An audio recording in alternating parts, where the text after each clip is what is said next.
돈이 없어서 못 낳는 거랑 내가 낳을 수 있는 환경인데 안 낳아야지 하고 결정하는 거 완전 다른 문제잖아요. 평생 내가 아파트에 살아보지 못할 수도 있겠다 알고는 있어도 실천이 정말 안 되시는 분들에게 조금 뼈 때리는 말, 잔소리를 하려고 합니다. 안녕하세요, 호호양입니다. 여러분, 올해도 어김없이 돈 잘 모으는 방법, 절약하는 방법, 1억 모으는 방법 이런 영상 수십 개 봐놓고도 다음날만 되면 그냥 홀라당 까먹으시는 분들 굉장히 많지 않으신가요? 대부분 이렇게 내가 열심히 아는데도 실천이 안 되다 보면은 결국에는 자괴감에 빠지고 죄책감에 빠지게 되는 것 같아요. 제 얘기입니다. 오늘 영상은 그런 분들을 위해서 만든 영상인데요. 아무리 내가 돈을 모아야 되겠다라는 것을 알고는 있어도 실천이 정말 안 되시는 분들에게 조금 뼈 때리는 말, 잔소리를 하려고 합니다. 정말 친한 동생이 앞에 있다고 생각을 하면서 이야기를 할 예정이에요. 그럼 시작하도록 하겠습니다. 첫 번째는 나만의 간절함을 찾는 것부터 꼭 시작을 해보세요. 사실 돈이 안 모이는 이유는 여러분들 잘못이 아니라 내가 진짜 돈을 모아야 하는 간절한 이유를 아직 찾지 못했을 때문일 경우가 많아요. 그러니까 뭐 예를 들면 저 같은 경우도 20대 내내 정말 돈을 하나도 못 모았거든요. 예적금 맨날 그냥 하다가 뭐 여행 한번 가려고 하면 해지하고 뭐 이런 식으로 살았었는데 결혼을 하려고 하니까 저희가 연애를 3년 동안 하면서 전셋값이 계속해서 올라가는 게 눈에 보였거든요. 그래서 돈을 좀 더 모아서 결혼하자 했는데 이 돈을 모으는 속도보다 전셋값이 오르는 속도가 너무 빨라서 그냥 이러더니 빨리 결혼하자 해가지고 한 케이스예요. 그러다 보니까 그때 진짜 내가 열심히 돈을 모으지 않으면 나는 아이도 낳을 수가 없고 돈이 없어서 못 낳는 거랑 내가 낳을 수 있는 환경인데 안 낳아야지 하고 결정하는 거 완전 다른 문제잖아요. 그런데 그때 신혼 때는 저희가 정말 작은 오피스텔에서 신혼을 시작하면서 이대로 살다가는 내가 아이를 못 낳을 수도 있겠다. 그리고 평생 내가 아파트에 살아보지 못할 수도 있겠다 라는 생각이 들더라고요. 그게 저의 어마어마한 간절함이었어요. 그리고 환경적으로도 저는 작은 오피스텔에서 신혼을 시작하다 보니까 매일매일 그 문제점이 눈에 보이는 거예요. 이 집에서 벗어나야 돼. 이 집에서 벗어나야 돼. 막 이런 거예요. 그래서 만약에 결혼할 생각이 있고 결혼 전이시라면 결혼을 좀 서두르는 것도 좋고 또 아니면 나는 20대인데 아직 한 번도 독립을 해본 적이 없다 라고 하시는 분들은 독립을 그냥 해보시는 걸 추천드리고 싶어요. 저도 20대 때 결혼 전에는 항상 엄마랑 살다 보니까 자취를 안 해봤거든요. 돈을 모아야 한다는 건 알고는 있지만 지금 현재 너무 환경이 편안하니까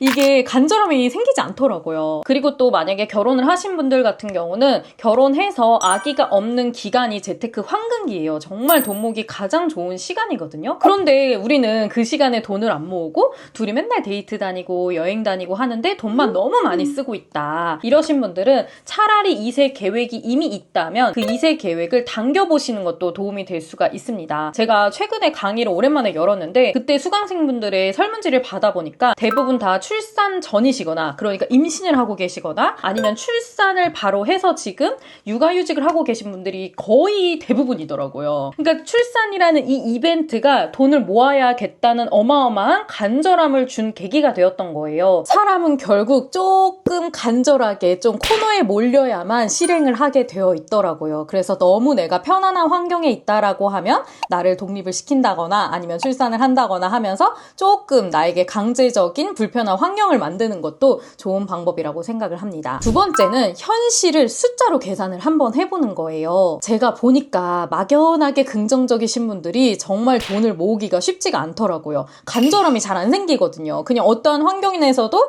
그냥 만족하는 사람들 있잖아요. 난 괜찮아. 뭐 이 정도 집이면 크지. 이 정도 환경이면 나 잘 먹고 잘 사는 거지. 이러신 분들이 돈을 모으기가 굉장히 어려워요. 항상 스스로가 부족함이 없다고 생각을 하니까요. 그래서 그런 분들 같은 경우는 뭐 결혼을 할 거든 안 할 거든 출산을 할 거든 안 할 거든 노후는 반드시 필요하잖아요. 제가 이렇게 그래프를 하나 띄워드릴게요. 이 그래프를 한번 보시면 우리가 0세에서 85세까지 우리의 인생을 살아갈 때 30대에서 60까지 요 30년의 구간만 흑자 구간이고 나머지는 항상 적자 구간이 있게 됩니다. 그래서 우리가 일을 하는 20대 후반부터 60까지 반드시 이 흑자 구간에 돈을 잘 불리고 관리를 해두셔야만 노후에도 가난하지 않게 살 수 있게 되는 겁니다. 적나라하게 이야기하면 이 30년의 돈을 잘 안 굴려두면 우리의 노후는 정말 끔찍해질 수 있어요. 이래도 와닿지 않으시는 분들을 위해 제가 숫자로 돈으로 계산을 해드리려고 해요. 우리가 노후에 아무리 생활비를 적게 쓴다고 해도 한 달에 200만 원, 가구당 200만 원 정도는 필요할 거예요. 그리고 만약에 둘이 산다면 300만 원 정도는 있어야 조금은 생활이 되겠죠. 우리가 월 300만 원이면 1년에 3,600만 원이고요. 그거로 30년 이상을 살려면 적어도 현금이 10억은 필요한 겁니다. 그런데 현금이 아니라 내가 만약에 주식을 투자해서 배당금을 받는 받는다라고 하면 적어도 6억에서 9억이라는 현금이 필요해요. 국민연금은 여러분들 다들 아시겠지만 지금 90년대생 이후부터는 기대할 수 없는 수준이라고 해요. 그러니까 그냥 나오면 보너스다라고 저는 생각을 하려고 합니다. 젊었을 때는 아직도 벌 날이 좀 많이 남은 것처럼 보이니까, 아니면 너무 생각하다 보면 괴로우니까 이거 잊고 싶어가지고 뭐 어떻게든 되겠지 생각하시는 경우가 많을 거예요. 또 사실 젊을 때는 지금 당장 여러분들이 이 영상을 보시는 순간 정신을 차리신다면 만회할 기회가 있습니다. 하지만 우리가 노후가 돼서 진짜 70이 돼서 소득이 끊겼을 때 그제 와서 후회해서는 우리가 돌이킬 수가 없어요. 왜냐면 우리가 70대 이후가 돼서는 그때 가서 일자리를 구하기도 어렵고 우리의 육체적으로도 일하기가 어려운 때가 오니까요. 그러니까 노후 생활비 6억에서 9억 정도를 준비를 꼭 해야만 하고, 거기에다가 내가 살 집이 보통 아무리 싸도 정말 저기 수도권 저 끝에 가더라도 대출 없이 살려면 3억 정도는 필요하단 말이에요. 그러니까 내 집 마련까지 생각하고 내 노후 생활비까지 생각하면 적어도 노후를 맞이하기 전까지 10억 정도의 자산은 만들어 둬야 되는 거예요. 심지어 이거는 여러분 물가 상승도 사실은 고려하지 않은 금액입니다. 세 번째는 예적금 말고 투자를 당장 시작을 해보세요. 제가 20대 때 왜 이렇게 절약이 힘들었고 왜 이렇게 예적금을 한 번도 성공한 적이 없었을까 생각을 해봤어요. 결론은 이겁니다. 예적금은 재미가 없어요. 왜냐하면 이자가 너무 적기 때문에 사회초년생 때 모을 수 있는 돈은 굉장히 적잖아요. 한 달에 뭐 50만 원 이렇게 모은다고 생각을 해보면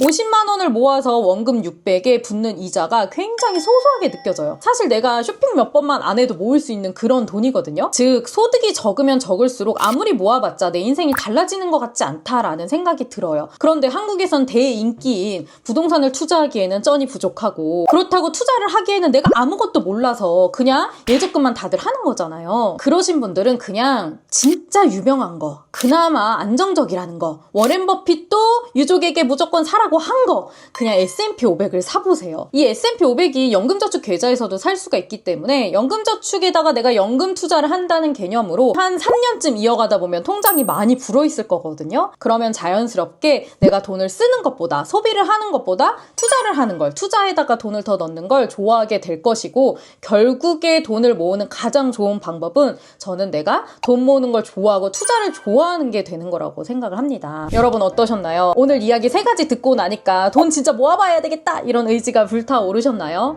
오늘 조금 불타오르셨으면 해가지고 제가 좀 강하게 이야기를 했는데 양해 부탁드리고요.